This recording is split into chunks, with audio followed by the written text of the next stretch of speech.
Welcome back to the Brian Crombie Radio Hour on Saga 960.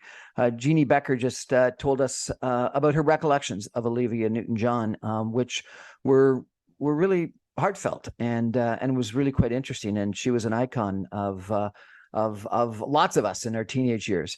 Someone else who I looked up to in a very different way. I got very involved in young liberal politics when I was a teenager and a young adult. And Bill Graham passed away this week. He was the former Minister of National Defense. He was interim leader of the Liberal Party, and he was, sort of within the Liberal Party and within legal circles, an icon. Maybe not as well known around the world as Olivia Newton-John, but an extremely warm, generous, thoughtful, intelligent gentleman. And actually, interesting, Douglas, as I was signing off and telling Jeannie Becker that I was interviewing you, she said, "Oh, I lived across the street from Bill Graham. He was wonderful, and I could tell you lots of different things about him. So that was interesting." Anyway, my guest tonight is Douglas Ellliott. He is a constitutional lawyer. He is a LGBT rights activist. We chatted earlier in the week about another friend of his, Clayton Ruby, who passed away, and it was really quite a really, I thought, an excellent interview and conversation about that wonderful gentleman. But tonight he's back with us to talk about Bill Graham. Douglas, welcome back to the show. Thanks very much. It's good to be back, although sad to be here for the same reason I was here the last time, that a great lawyer that I admired, a good friend, has passed away. So tell us a little bit about your recollections of Bill Graham, who, as I mentioned, was the former Minister of National Defense, former interim leader of the Liberal Party, very involved in Liberal Party circles, but very involved in the legal world as well, was he not?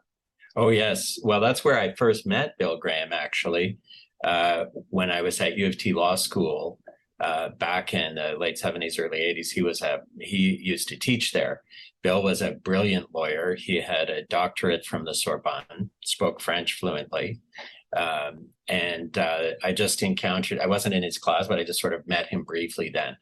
And then I was also recruited to work on his first campaign in 1984 when he was running for Toronto Centre Rosedale. And everyone spoke so highly of Bill, of how brilliant he was, very talented, and he would make a great candidate, but he didn't get elected. He had to try a couple of times. And I must admit, the more I learned about Bill, the more I wondered, this guy was born to wealth and privilege. He had a great job at the Fasken Law Firm, and he taught at U of T Law School. Like, why did he want to be a member of Parliament? He could have just sat back and clipped coupons from Dad. But he kept at it, and he worked really hard. He lost twice and finally got elected in 1993. And I'll never forget, that's another very early memory I have of him. I was doing a polling station, 40 Gerrard, a big apartment building downtown. And Bill came flying and he says, he said, "Get me in there. We're trying to pull the last minute vote." And he went flying through the building, banging on doors, trying to pull the vote. And indeed, he lost one time by less than 100 votes. It was crushing. And then he won by a small margin in 1993. And then he just sailed through until 2007. When he finally stepped down and had a truly brilliant political career. You mentioned he was Minister of National Defense and interim leader. He was also Minister of Foreign Affairs for a time and did a fantastic job. But we got to know each other very well because that period of time, 1993 to 2007, that coincided with a lot of the LGBT rights litigation that I was involved in. So I was suing his government regularly. You were suing his government. I was suing his government all the time. Bill was a huge supporter of the LGBT community. He used to have the most amazing pride parties, sometimes at his beautiful home in Rosedale. He didn't have a magic wand. He couldn't change the law single-handedly. But we used to talk all the time about legislative reform and about the cases. Used to drive the Department of Justice batty. They objected to me talking to Bill because, he's a cabinet minister and that's their quote unquote client. And the position that Bill and I took was that, he was my member of parliament. He represented Toronto Centre Rosedale, and the government could not stop me from talking to my local member. Bill loved that, and so we were able to carry on having conversations. And he was indeed, you've been active in politics, that some guys who get elected and gals who get elected are not very good constituency people. And he was big picture people. And he was a great Bill cared about everybody in his riding, a very diverse riding, Sure, it includes Rosedale, but it includes St. Jamestown. He cared about everyone. He was a very kind-hearted and generous person. And he didn't have to work hard at all. He could have just, as I say, lived off dad's money. But he worked very hard as a member of parliament, but he also could see the big picture. He was passionate about NATO. He was a passionate internationalist, cared very much about international affairs. I also happened to be the honorary consul of Montenegro. And really? That's fun. And Bill said, "Oh, I know Djukanovic," and he was telling me about riding through Yugoslavia when he was young and getting arrested by the Yugoslav police, and we had a lot of great chats about it. He came to we do a flag raising every year in downtown Toronto on the National Day of Yugoslavia, and he came. And just out of kindness to me, but also because he really loved the idea that Montenegro was becoming a democracy, that it was joining NATO, that it was wanted to join the European Union. And Bill believed very passionately in supporting those kinds of efforts at the international level. He had a fertile mind, and he could see the big picture internationally. And he could also, if some lady in St. Jamestown was having trouble getting her passport, then Bill was going to fix that for her too. He is a remarkable guy. Now, one of the big issues that he faced, I believe, my recollection was after 9/11, he was Minister of Foreign Affairs and National Defense, and the government at the time, the Jean Chrétien government at the time, decided not to participate in the war in Iraq, and he was one of the people that had to explain that position, both domestically as well as internationally. What did you think about that decision? I thought it was absolutely the right decision. There was no evidence that Iraq had been involved in 9/11 at all. There's a lot more evidence that Saudi Arabia was involved in it than Iraq. I don't think we were about to invade Saudi Arabia. But Bill, I think, not only, of course, he was obliged to follow the party line from Jean Chrétien, but I think Bill 100% appreciated that was the wrong thing to do. And that took guts because, when you're the minister, he told me that many times, when you're the Minister of Foreign Affairs, the relationship with the United States is the most important relationship we have and the trickiest one to manage. And the Bush administration was not happy with us that we were not backing them in Iraq, but Bill stood up to them. And one of the reasons he was able to do that was Bill was an immensely charming guy, and he was very likable and very intelligent, and he built great personal relationships with the foreign ministers or defense ministers that he knew. I remember he invited me to a party he had at his house for the German foreign minister, and it was like it wasn't like an official sipping champagne and having canapes. It was having a beer and having a good time. Bill had a great sense of fun, and he deployed that to good use for our country. George Smitherman, who I think was the MPP for the same area at, if not the same time, a similar time, Yeah, they said that overlap. they overlapped. Said Mhm. that Bill Graham was critical in his coming out as gay and feeling comfortable as a gay activist in politics. And I guess it was primarily the Liberal Party and Bill Graham's support for AIDS activism at the time. Tell me a little bit about that, if you could. Yes, well, the LGBT community could ask for no greater friend than Bill Graham. He, of course, represented Toronto Centre Rosedale, which is Canada's largest LGBT community. And he understood about AIDS. He understood about our fight for equality. He was frustrated sometimes about his inability to move the dial in Ottawa, but he always encouraged people. He would encourage someone like George to be out. He was the first openly gay member of the legislature, George was. They used to have parties together, host joint parties together at Pride that were for Liberal Party supporters that were great fun. Bill I think Bill was frustrated sometimes that his government wouldn't do the right thing. My favorite quip from Bill Graham was we were having a conversation once when I said, Bill, I don't get it. Why is the government, I know you guys support us. Why are you taking this position? And he said to me, Douglas, your problem is that you think government always makes decisions based on rational considerations.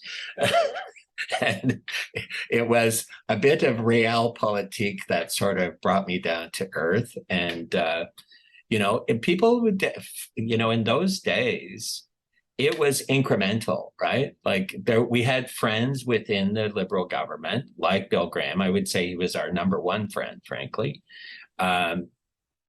pushing from the inside. But we had to push from the outside. Frank Iacobucci has talked about this, that and I've had conversations with other politicians like Alan Rock about it. We had to bring the cases. We had to win in court. And then the Liberal government would graciously accept the decision and not invoke Section 33. But we always had to keep pushing that rock uphill. But we knew that when we got that rock to the top of the hill, that Bill Graham and his friends would latch onto that rock and it wasn't going to roll back on us. There was going to be no Section 33. There was going to be no backlash. He was absolutely, his role was perhaps not as visible as the role of someone like me, a lawyer who is fighting in court, but his role was absolutely critical. And it's all during those years that we had sexual orientation added to the Canadian Human Rights Act. We had all of the federal laws amended to include same-sex couples. And of course, we ended up with same-sex marriage in 2005. And then my last case in the Supreme Court of Canada, the Hislop case for same-sex survivors' pensions under the CPP plan, that was the same year that Bill retired. So the arc of his political career coincides perfectly with the years of progress of the LGBT community. And I personally don't think that's a coincidence. That's fascinating. Thank you for sharing that with us. But, it's interesting. At the same time, one of the things he's most known for is the biggest increase in defense spending in Canadian history, a $13 billion increase in defense spending. Now, it was after 9/11, I believe. And so therefore, I guess you had the potential justification. But at the same time, as Canada was refusing to enter the Iraqi war, he must have been a great negotiator or a great persuader to persuade Liberals that were interested in a whole bunch of other things to increase defense spending by $13 billion at the time. Yes, indeed. He was very proud of that. Bill was a very multifaceted, almost a Renaissance man, he was a great intellectual. He was a great internationalist, but he was also a great military man. He When he was in university, he joined the Naval Reserves. He was always proud of having served as a sailor for our country. And he was thrilled, frankly, to be the Minister of National Defense. I think he enjoyed that portfolio at least as much, if not more, than foreign affairs.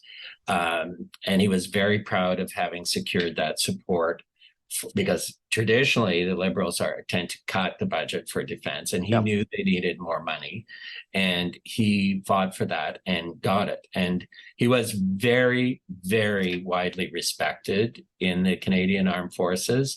They knew he understood them and supported them.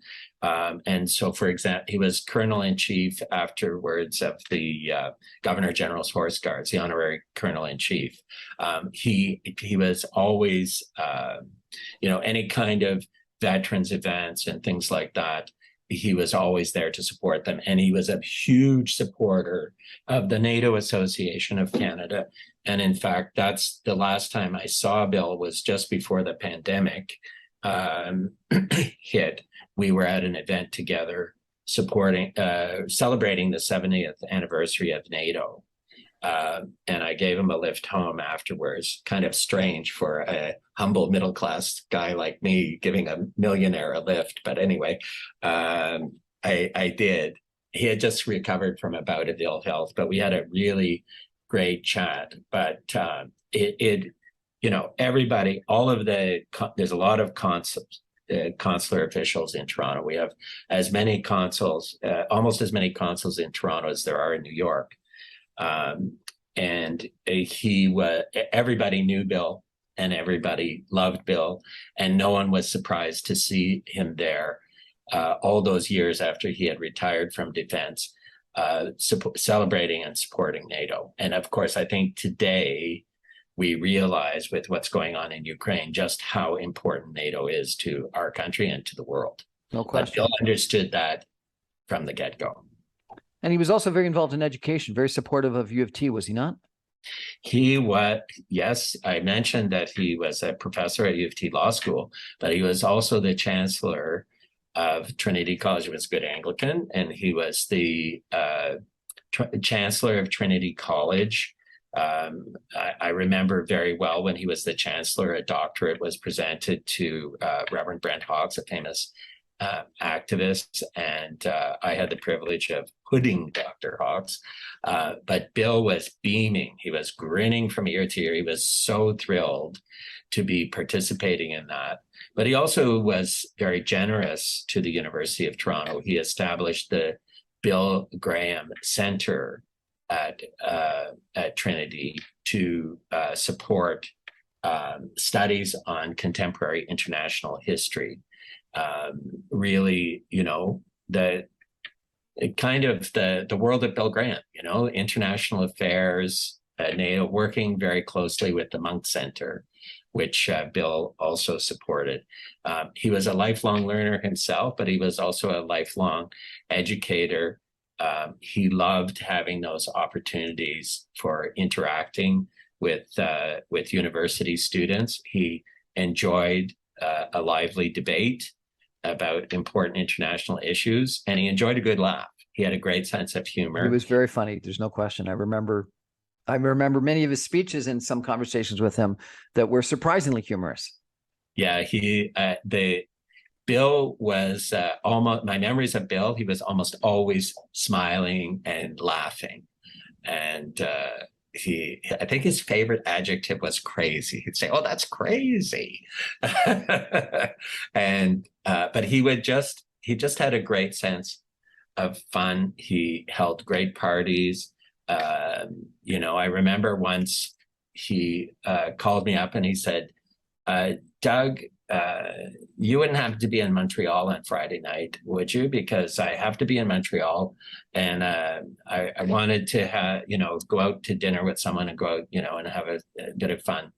And I said, "Well, I'm not planning to be in Montreal, but I don't have any plans. So you know what? I'm going to come down to Montreal so that I can have dinner with you." He loved it, and we had a fabulous fun evening. I mean, it was worth the price of airfare to have dinner conversation with Bill Graham, because he was the most sparkling conversationalist you could ever ask for. And of course, had excellent taste in food and wine as well. So you knew you were going to be eating at a very nice restaurant when you were with Bill. What a great story. That's fantastic. I would love to get such a call sometime saying come to Montreal and have dinner with either Douglas Ellliott or Bill Graham. We're chatting tonight with Douglas Ellliott about his friend Bill Graham, former interim leader of the Liberal Party, former Minister of National Defense, former Minister of Foreign Affairs, a lawyer, a law professor, a chancellor of Trinity College, a gentleman that I looked up to within Liberal politics and Canadian politics, who passed away this week. We're going to take a final break and come back with some concluding comments with Douglas Ellliott in just a minute. Stay with us, everybody. We'll be back in 2 minutes.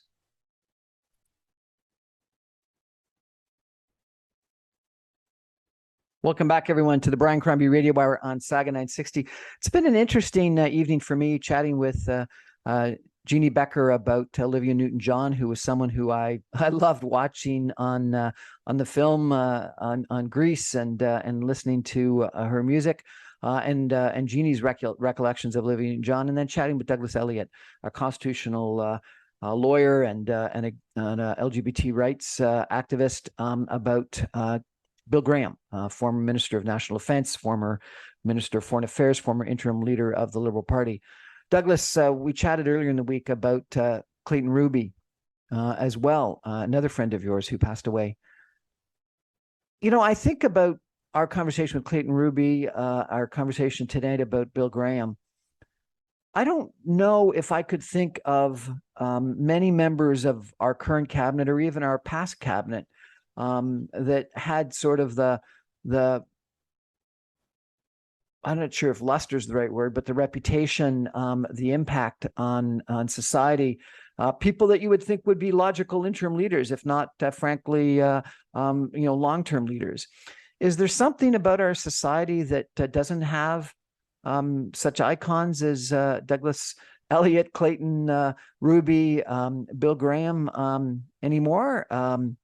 Have we become too, think leader oriented, that all the focus is just on the guy or the girl on the top, and we don't have those teams anymore? Because when I think about, how important Bill Graham was to both Jean Chrétien as well as the Liberal Party before Paul Martin and then Paul Martin, who is that sort of second, the bench strength today, and not just the Liberal Party. I'm thinking about politics in general. We don't know nearly as much about cabinet ministers and the bench strength today. Yes, well, I do think that somebody like Bill Graham was unique in the sense that he really was able to work with politicians of all stripes. He was not a vicious partisan. He was a very policy-oriented, pragmatic guy, and as I said, very charming. So he was able to reach across party lines lots of times. Today, I think that's a lot more difficult. Maybe there are people, and I will say also, Bill was lucky that he served in the Chrétien government, and Chrétien was much more willing to let his cabinet ministers shine, I think, than somebody like Stephen Harper or Justin Trudeau, where there's a focus on the center and the prime minister's personality. But so part of it is the personality of the prime minister. I can think of a couple of, talented cabinet ministers today, like Chrystia Freeland and Anita Nand, who's also a former law professor, who do get some airtime and get some. And my friend Omar Alghabra from Mississauga, who of course has got a lot on his plate these days with our airports. But one of the nasty things today is that things are so viciously partisan and so deeply divided. And I think that's partly due to the influence of social media, which really thrives on conflict and creating divisions that would what pulls people in, and also the polarization of the media in the United States. I don't think that's happened quite as much in Canada. I think we have a more diverse media here, and it's not as polarized and politicized. But that American influence of the Fox versus CNN divide, it has its impact here, and we see things like the convoy.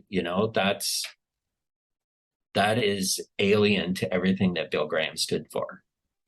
He was a very civilized gentleman, and we need more civilized gentlefolk in our politics, in all parties, not just in the Liberal Party, in all parties. I hope we'll get back to that. I really do. I'm not sure whether we'll ever see the like of Bill Graham again, but we sure need folks like him in politics. We really do. Douglas Ellliott, thank you so much for joining us again tonight to share your recollections of your friend Bill Graham, former Minister of National Defense, former Minister of Foreign Affairs, former interim leader of the Liberal Party, former law professor, former Chancellor of Trinity College, former friend to Douglas Ellliott, and many other people. I probably don't hate to say this, but I hope I don't see you again very soon, because as you said, we've been meeting too frequently lately about friends of yours that have passed away. So I would love to interview you at some point in time, sir, about gay rights, about constitutional law, about lots of other issues. So hopefully we don't talk again, at least in the near future, about another friend that passed away. But thank you so much for sharing your recollections of both Clayton Ruby earlier in the week, as well as Bill Graham. It makes it so much easier to understand, mourn, and celebrate people when you get the personal recollections. And so thank you for sharing those. It's my pleasure. They were both really great men, great lawyers. I admired them. They inspired me, and I hope that they will continue to inspire others. That's our show for tonight, everybody. Thank you for joining us. I remind you, I'm on every night, 6 o'clock on 960 AM. You can stream me online at www.saga960am.ca. All my podcasts and video casts are available after the fact on briancrombie.com. Good night, everybody.